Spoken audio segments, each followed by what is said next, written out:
Presented by MB Music.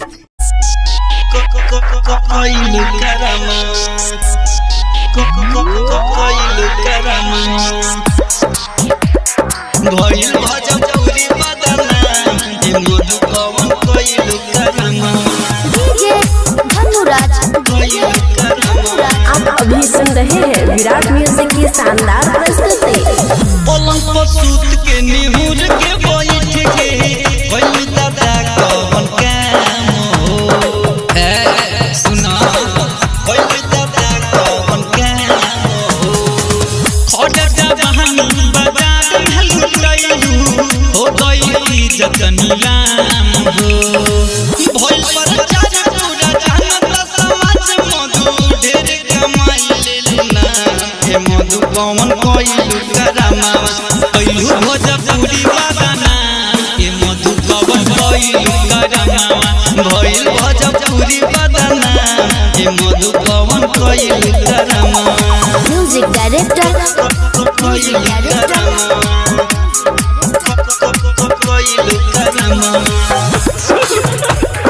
भइल भोजपुरी बादाना हे मधु कौन कोइलू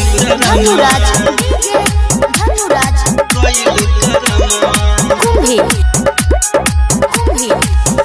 तोहर चढ़ली जवानी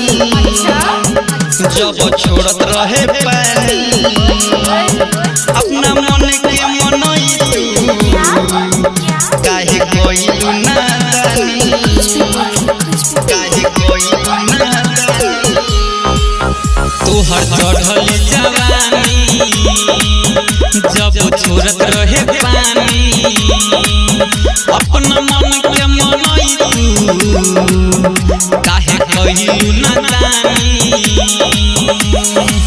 जग रहे जो काहे कोई देलू होश मधु कोइलू नाम बदना हे मधु कौन कोइलू करामा भइल भोजपुरी बदना हे मधु कौन कोइलू करामा कोइलू भोजपुरी बदना हे मधु कौन कोइलू करामा म्यूजिक डायरेक्टर कोइलू करामा कोइलू करामा भइल भोजपुरी बदना हे मधु कौन कोइलू करामा कोइलू करामा एकरा नाम के हटाओ भोजपुरी से भगाओ जाने हिया कहवा के एकर पता तुम लगाओ एकर पता तुम लगाओ एकरा नाम के हटाओ भोजपुरी से भगाओ जाने हिया कहवा के एकर पता तू लगाओ पके ऐसे काम भइल बिया बदनाम जनता में दुनिया तमाम हे मधु कौन कोइलू करामा कइलू भोजपुरी बदना हे मधु कौन कोइलू करामा भइल भोजपुरी बदना हे मधु कौन कोइलू करामा म्यूजिक डायरेक्टर कोइलू करामा कोइलू करामा भइल भोजपुरी बदना हे मधु कौन कोइलू करामा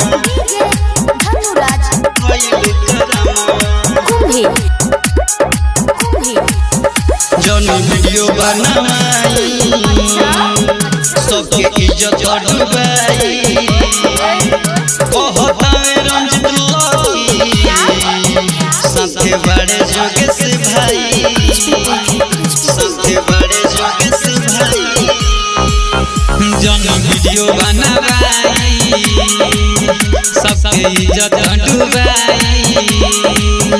कहतावे रंजन राजेश साथे बारे राकेश भाई कोरी जब फोट कोइले बिया विश्व फोट एकर खिचली जहिया के चाम ये मधु कौन कोइलू करामा कोइलू भोजपुरी बदना ये मधु कौन कोइलू करामा भइल भोजपुरी गोरी बदना ए मधु कौन कइलू करामा।